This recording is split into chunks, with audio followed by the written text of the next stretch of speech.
नमस्कार बच्चों, स्वागत है आप सबका शुभा आईएएस की इस क्लास में। बच्चों, आज हम क्लास 6 की सिविक्स का अध्याय 8 पढ़ेंगे। ग्रामीण क्षेत्र में आजीविका। ग्रामीण क्षेत्र में आजीविका।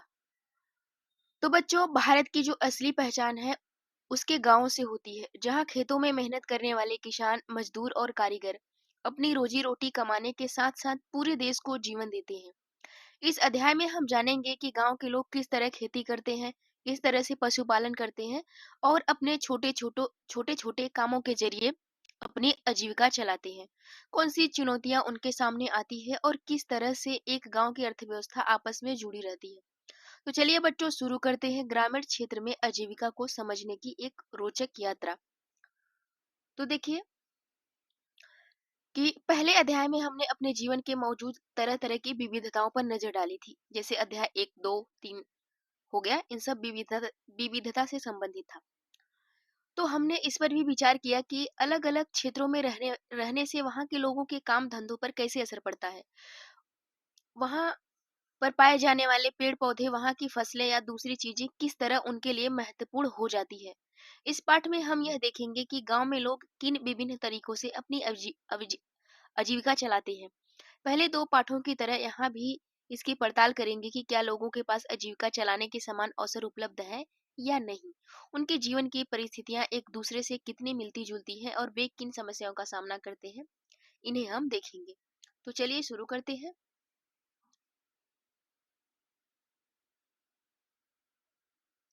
यहाँ पे अक्सर कहानी, क्योंकि यह एनसीईआरटी क्लास 6 की है जो कि बच्चों को समझाने के लिए है, तो यहाँ पे कहानी के माध्यम से ही आपको समझाने की कोशिश की गई है ताकि आपको बहुत अच्छे से और बहुत जल्द समझ में आ जाए।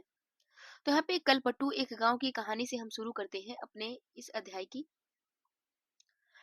कलपट्टू गांव तमिलनाडु के समुद्र के तट के पास एक गांव है कलपट्टू। यहाँ लोग कई तरह तरह के काम करते हैं। दूसरे गांवों की तरह यहाँ भी खेती के अलावा कुछ काम होते हैं, जैसे टोकरी, बर्तन, घड़े, ईंट, बैलगाड़ी इत्यादि बनाना। कलपट्टू में कुछ लोग नर्स, शिक्षक, धोबी, बुनकर, नाई, साइकिल ठीक करने वाले और लोहार के रूप में अपनी सेवाएं देते हैं। यहाँ कुछ दुकानदार एवं व्यापारी भी हैं। जो मुख्य गली है जो मुख्य गली है वह बाजार की तरह दिखती है, जिसमें आपको तरह तरह की कई छोटी छोटी दुकानें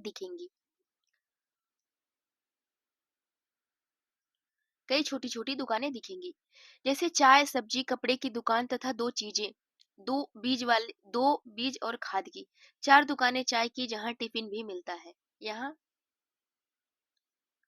यहाँ पे देखिए धान की रुपाई का एक चित्र दिया गया है। कमर तोड़ काम होता है, हाँ, क्योंकि इसको जो होता है कि निहुर कर करना पड़ता है, तो इसलिए जो है कि कमर पर ज्यादा जोर आता है, तो इसलिए हम इसको कमर तोड़ कहते हैं कि यह धान की रुपाई जो है कमर तोड़ जैसा काम करने के बराबर है।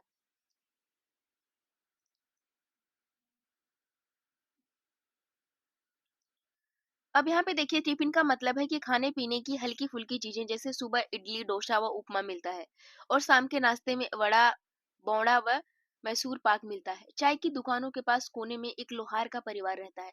उसके घर में ही लोहे की चीजें बनाने का काम होता है। बगल में साइकिल की मरम्मत की एक दुकान है, वहां साइकिल किराए पर भी मिलती है। गांव में दो परिवार कपड़े धोकर अपनी आजीविका चलाते हैं। कुछ लोग पास के शहर में जाकर मकान बनाने और लारी चलाने का काम करते हैं। गांव छोटी छोटी पहाड़ियों से घिरा है। सिंचित जमीन पर मुख्यतः धान की खेती होती है। ज्यादातर परिवार खेती के द्वारा अपनी आजीविका कमाते हैं। यहाँ आम और नारियल के काफी बाग हैं। कपास, गन्ना और केला भी उगाया जाता है। आइए कुछ लोगों से मिले जो कलपट्टू के खेतों में काम करते हैं और उन्हें देखें कि उनकी आजीविका के बारे में क्या सीख सकते हैं। यहाँ पे जैसे सूची दिया गया होगा। तुलसी। सबसे पहले हम तुलसी से पूछते हैं, तुलसी क्या कहती है कि हम सब यहाँ रामलिंगम की जमीन पर काम करते हैं। उसके परिवार के पास कलपट्टू में 20 एकड़ धान के खेत हैं। शादी से पहले शादी से पहले भी मैं मायके में धान के खेतों में ही मजदूरी करती थी। यहाँ मैं सुबह 8:30 से 4:30 तक काम करती हूँ। रामालिंगम की पत्नी करुथम्मा काम की निगरानी करती है, क्योंकि तुलसी जो है उनके खेत में काम करती है। तो उनकी जो पत्नी है रामालिंगम की, वह जो है कि करुथम्मा काम की निगरानी करती है यानी देखभाल करती है, जैसा आमतौर पर होता है।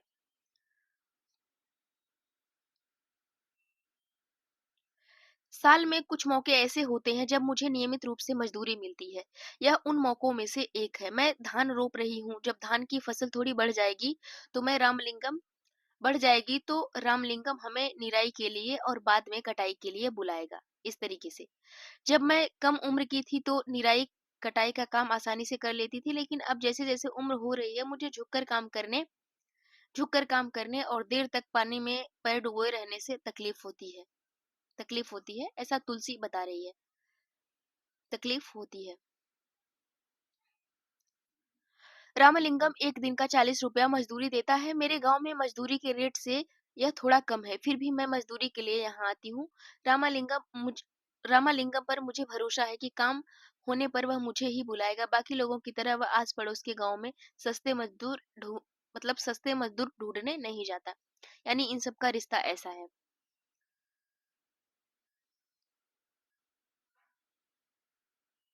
अब तुलसी का पति कौन है? तुलसी का पति जो रमन भी एक मजदूर है। हमारे पास कोई जमीन नहीं है। हर साल इन महीनों में वह खेतों में कीड़ों की दवाई छिड़कता है। जब खेतों में कोई काम नहीं मिलता है, उसे पास के खान में पत्थर या नदी में बालू ढोने का काम मिलता है। ये पत्थर और बालू के पास के शहरों में मकान बनाने के लिए ट्रक से ले जाए जाते हैं। खेत में काम करने के अलावा मैं घर का सारा काम करता हूँ। मैं घर में सबके लिए खाना बनाती हूँ, कपड़े धोती हूँ और सफाई करती हूँ और दूसरी औरतों के साथ जाकर जंगल से लकड़ी भी लाती हूँ। गांव से करीब 1 किलोमीटर दूर बोरवेल है जहां से पानी लेकर आती हूँ। मेरा पति घर का सामान जैसे साग सब्जी खरीदने में मेरी मदद करता है। ये रही तुलसी की कहानी। अभी आगे देखते हैं। इसमें जो आपका इम्पोर्टेंट पॉइंट है वही बताया जाएगा, बाकी चीजें जो नहीं इम्पोर्टेंट है उसको आप सब देख लीजिएगा, कोई जरूरी नहीं है। हमारी दो बेटियां हैं हमारे जीवन। अब उसके तुलसी की क्या है, उसकी पास दो बेटियां हैं। हमारी दो बेटियां हैं, हमारे जीवन की खुशी हैं वो दोनों। दोनों ही स्कूल जाती हैं। पिछले साल एक बेटी बीमार पड़ गई थी तो उसे शहर के अस्पताल में ले जाना पड़ा। हमने उसके इलाज के लिए रामालिंगम से उधार लिया और उस उधार को चुकाने के लिए हमें अपनी गाय बेचनी पड़ी। नॉर्मली ऐसा ही होता है गांव घरों में, आपने देखा होगा। जैसा कि आपने तुलसी की कहानी में पढ़ा कि ग्रामीण इलाकों में गरीब परिवारों का बहुत सारा समय पानी और जलावन लकड़ी में लाने में और जानवर चराने में बीतता है। इन कामों से कोई पैसा नहीं मिलता, लेकिन गरीब परिवारों में ये काम बहुत महत्वपूर्ण हो जाते हैं, जैसा कि आप सब जानते हैं। वे मजदूरी से थोड़ा सा पैसा कमाते हैं और उससे गुजारा नहीं होता। घर चलाने और जिंदगी बसर करने के लिए इन कामों को करना पड़ता है। हमारे देश के ग्रामीण परिवारों में से करीब 40% खेतिहर मजदूर हैं। कुछ के पास जमीन के छोटे छोटे टुकड़े हैं, बाकी तुलसी की तरह भूमिहीन है। कई बार जब पूरे साल उन्हें काम नहीं मिलता तो मजबूरन काम की खोज में उन्हें दूर दराज के इलाकों में जाना पड़ता है। इस तरह का पलायन कुछ विशेष मौसमों में ही होता है। अब अगली कहानी हम सब देखेंगे शेखर की। देखिए शेखर क्या कहता है। अगली कहानी है शेखर की। हमें यह धान अपने घर लेकर जाना है। मुझे परिवार ने अभी अभी फसलों की कटाई पूरी की है। हमारे पास 2 एकड़ जमीन है। हम अपने खेत का सारा काम खुद ही कर लेते हैं। मैं कई बार कटाई के समय दूसरे छोटे किसान की मदद ले लेता हूँ और बदले में उनके खेतों में कटाई करवा देता हूँ। ऐसा नॉर्मली होता है। अब देखते हैं आगे। अगर क्या है, व्यापारी मुझे उधार पर बीज और खाद देता है। चुकाने के लिए मुझे थोड़े कम दामों पर उसे धान बेचना पड़ता है। अगर बाजार में बेचूं तो उससे ज्यादा पैसा मिल जाएगा, लेकिन मुझे उधार भी तो चुकाना है। व्यापारी ने किसानों को याद दिलाने के लिए अपना एजेंट भेजा है कि जिन किसानों ने उधार लिया है वे उसी को अपना धान बेचे। मुझे अपने खेत से 60 बोरी धान मिलेगा, जिनमें से कुछ से मैं अपना उधार चुका दूंगा, बाकी घर ले जाऊंगा और घर में लग जाएगा। अभी तक शेखर की ही कहानी कंटिन्यू है, लेकिन मेरे हिस्से में जो आता है वह सिर्फ 8 महीने तक ही चल पाता है। इसीलिए मुझे और पैसा कमाने की जरूरत पड़ती है। इसके लिए मैं रामालिंगम की चावल की मिल में काम करता हूँ। वहां से मैं पड़ोसी गांव के किसानों से धान इकट्ठा करने में मदद करता हूँ। मदद करता हूँ। हमारे पास एक संकर गाय भी है, उसका दूध हम यहाँ की सहकारी समिति में बेच देते हैं, जिससे रोज के खर्चों के लिए थोड़ा और पैसा मिल जाता है। इस तरीके से यहाँ की आजीविका होती है। उसके बाद यहाँ पे देखिए एक चित्र है, यहाँ पे देखिए वो शेखर जो है वह काम करता है रामालिंगम के यहाँ, जो चावल की मिल है, धान की मिल है, उसके उसमें। अब देखते हैं कर्ज लेने पर क्या होता है।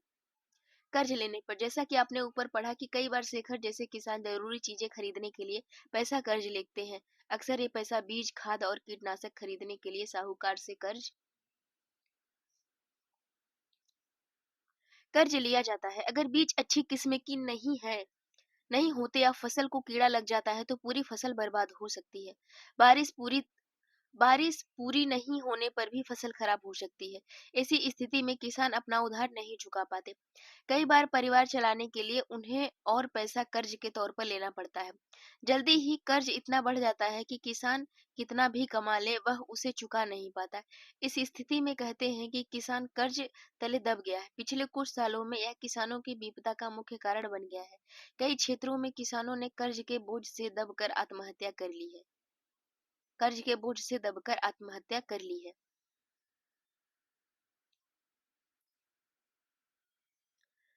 रामलिंगम और करूथम्मा। जमीन के अलावा रामलिंगम के परिवार के पास एक चावल की मिल है। बीज व कीटनाशक बेचने के लिए एक दुकान है। चावल की मिल में उन्होंने कुछ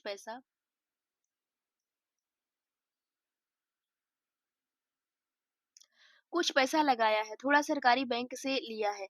वे कलपट्टू और आसपास के गांवों से ही धान खरीदते हैं। मिल का चावल आसपास के शहरों के व्यापारियों को बेचा जाता है। इससे उनकी अच्छी खासी कमाई हो जाती है। भारत के खेतिहर मजदूर और किसान। कलपट्टू गांव में तुलसी की तरह तरह के खेतिहर मजदूर है, शेखर की तरह के छोटे किसान हैं और रामलिंगम जैसे बड़े किसान हैं। भारत में प्रत्येक 5 ग्रामीण परिवारों में से लगभग 2 परिवार खेतिहर मजदूरों के हैं। ऐसे सभी परिवार अपनी कमाई के लिए दूसरों के खेतों पर निर्भर रहते हैं। इनमें से कई भूमिहीन हैं और कईयों के पास जमीन के छोटे-छोटे टुकड़े हैं। शेखर जैसे छोटे किसानों को ले तो उनकी जरूरतों के हिसाब से खेत बहुत ही छोटे पड़ते हैं। भारत के 80% किसानों की यही हालत है। भारत में केवल 20% किसान रामलिंगम जैसे बड़े किसानों की श्रेणी में आते हैं। ऐसे किसान गांव की अधिकतर जमीन पर खेती करते हैं। उनकी उपज का बहुत बड़ा भाग बाजार में बेचा जाता है। कई बड़े किसानों ने अन्य काम धंधे भी शुरू कर दिए हैं, जैसे दुकान चलाना, सूद पर पैसा देना, छोटी-छोटी फैक्ट्रियां चलाना इत्यादि।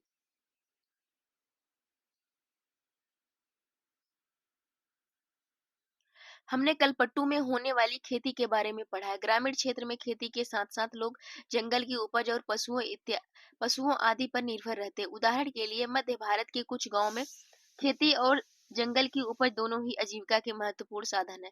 महुआ बीनने, तेंदू के पत्ते इकट्ठा करने, शहद निकालने और इन्हें व्यापारियों को बेचने जैसे काम अतिरिक्त आय में मदद करते हैं। इसी तरह सहकारी समिति को या पास के शहर के लोगों को दूध बेचना भी कई लोगों के लिए आजीविका कमाने का मुख्य साधन है। समुद्र तटीय इलाकों में हम देखते हैं कि पूरे के पूरे गांव मछली पकड़ने में लगे हुए हैं। आइए अरुणा और परिवेलन के जीवन जीवन के बारे में पढ़कर मछली पकड़ने वाले एक परिवार के बारे में थोड़ा और जाने। यह परिवार कलपट्टू के पास पुदुपेट नाम के गांव में रहता है। आगे देखते हैं। यहाँ पे देखिए नागालैंड के एक विशेष खेती के बारे में बात कही गई। नागालैंड की सीढ़ी नुमा खेती क्या है। यह एक गांव है जिसका नाम चिगामी है। यह नागालैंड के फेक जिले में है। इस गांव में रहने वाले लोग चखेसंग समुदाय के हैं। वे सीढ़ी नुमा खेती करते हैं। इसका मतलब है कि पहाड़ी की ढलाऊ जमीन को छोटे छोटे सपाट टुकड़ों में बांटा जाता है और उसे जमीन को सीढ़ियों के रूप में बदल दिया जाता है। प्रत्येक सपाट टुकड़े के किनारों के ऊपर चढ़ा देते हैं जिससे पानी भरा रहता है। यहाँ चावल की खेती के लिए सबसे अच्छा माना जाता है। सीढ़ीनुमा खेती। नि, निजामी के लोगों के पास अपने अपने खेत हैं, लेकिन वे इकट्ठे होकर एक दूसरे के खेतों में भी काम करते हैं। वे 6 से 8 लोगों का एक समूह बनाते हैं और इकट्ठे मिलकर पहाड़ के एक हिस्से पर धान पतवार साफ करते हैं। जब दिन का काम खत्म हो जाता है तो सारा समूह इकट्ठे बैठकर खाना खाता है। ऐसा कई दिनों तक चलता रहता है जब तक काम खत्म नहीं हो जाता।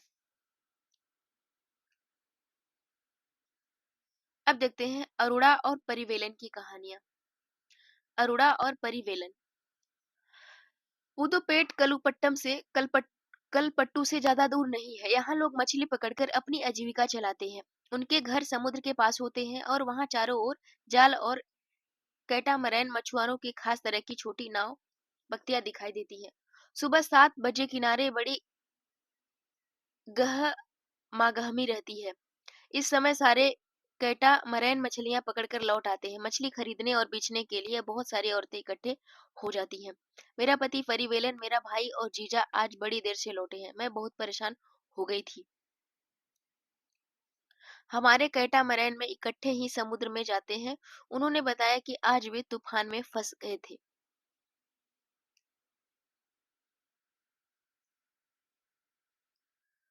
आज आज जो मछलियां पकड़ी गई हैं उनमें से मैंने परिवार के लिए कुछ मछलियां एक तरफ उठाकर रख दी हैं। बाकी मैं नीलाम कर दूंगी। इस नीलामी से जो पैसा मुझे मिलता है वह 4 भागों में बट जाता है। 3 हिस्से उन तीनों लोगों में बट जाते हैं जो मछली पकड़ने जाते हैं। बाकी एक हिस्सा उसे मिलता है जिसकी नाव और जाल वगैरह होते हैं। क्योंकि जाल कैटामैरन और उसका इंजन तो हमारे है तो वह हिस्सा भी हमें मिल जाता है।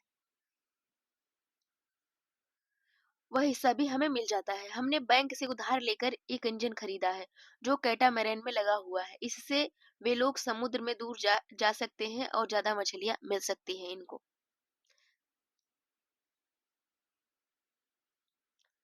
नीलामी में जो औरतें यहाँ से मछलियां खरीदती हैं वे टोकरे भर भर कर गांव में बेचने के लिए जाती हैं। कुछ व्यापारी भी हैं जो शहर के दुकानों के लिए मछलियां खरीदते हैं। 12 बजे तक ही नीलामी का काम निपटा लेती हूँ। शाम को मेरा पति और बाकी रिश्तेदार मिलकर जाल को सुलझाने में और उसकी मरम्मत करते हैं। कल सुबह 2 बजे से वे फिर समुद्र की तरफ चल देंगे। हर साल मानसून के दौरान करीब 4 महीने तक वे समुद्र में नहीं जा पाते क्योंकि मछलियों के प्रजनन का समय होता है। इन महीनों में हम व्यापारी से उधार लेकर अपना गुजारा चलाते हैं। इस कारण बाद में हमें मजबूरी में उसी व्यापारी को मछली बेचनी पड़ती है और हम खुद खुली नीलामी नहीं कर पाते। वे खाली महीने काटना सबसे मुश्किल होता है। पिछले साल सुनामी के कारण हमारा बड़ा नुकसान हुआ था।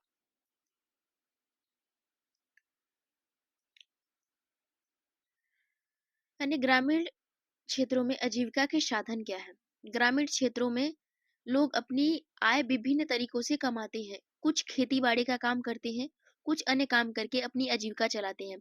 खेतों में कई तरह के काम शामिल हैं जैसे खेत तैयार करना, रुपाई, बुआई, निराई और कटाई। फसल अच्छी हो इसके लिए हम प्रकृति पर निर्भर हैं। इस तरह जीवन ऋतुओं के इर्द गिर्द ही चलता है। बुआई और कटाई के समय लोग काफी व्यस्त रहते हैं और दूसरे समय काम का बोझ कम रहता है। देश के अलग अलग क्षेत्रों में ग्रामीण लोग अलग अलग तरह की फसलें उगाते हैं। फिर भी हम उनके जीवन की परिस्थितियों में और उनकी समस्याओं में काफी समानताएं पाते हैं। लोग कैसे जिंदगी बसर करते हैं और जितना कमा पाते हैं यह इस बात पर निर्भर करता है कि वे जिस जमीन को जोतते हैं वह कैसी है। कई लोग उस जमीन पर मजदूरों के रूप में निर्भर हैं। ज्यादातर किसान अपनी जरूरतों को पूरा करने और बाजार में बेचने के लिए भी फसलें उगाते हैं। कुछ किसानों को अपनी फसल उन व्यापारियों को बेचनी पड़ती है जिनसे वे पैसा उधार लेते हैं। गुजर बसर करने के लिए कई परिवारों को काम के खातिर उधार लेना पड़ता है। फिर तब लेना पड़ता है जब उनके पास कोई काम नहीं रहता है। ग्रामीण क्षेत्रों में कुछ परिवार ऐसे हैं जो बड़ी-बड़ी जमीनों, व्यापार और अन्य काम धंधों पर फल फूल रहे हैं। फिर भी ज्यादातर किसान छोटे किसानों, खेतीहर मजदूरों, मछली पकड़ने वाले परिवारों और गांव में हस्तशिल्प का काम करने वाले लोगों को पूरे साल रोजगार नहीं मिल पाता है। इस तरह से यह चैप्टर हमारा कंप्लीट होता है। तो बच्चों आज हमने जाना कि ग्रामीण क्षेत्र में लोग किस तरह अपनी आजीविका चलाते हैं और गांव की अर्थव्यवस्था किस पर निर्भर करती है। उम्मीद है आपको यह क्लास पसंद आई होगी। अगर वीडियो अच्छा लगा हो तो लाइक जरूर करें, अपने दोस्तों के साथ शेयर करें और हमारे चैनल शुभा आईएएस को सब्सक्राइब करना न भूलें ताकि आपको अगली क्लास का नोटिफिकेशन सबसे पहले मिले। मिलते हैं अगले वीडियो में एक नए और रोचक अध्याय के साथ। Thank you so much.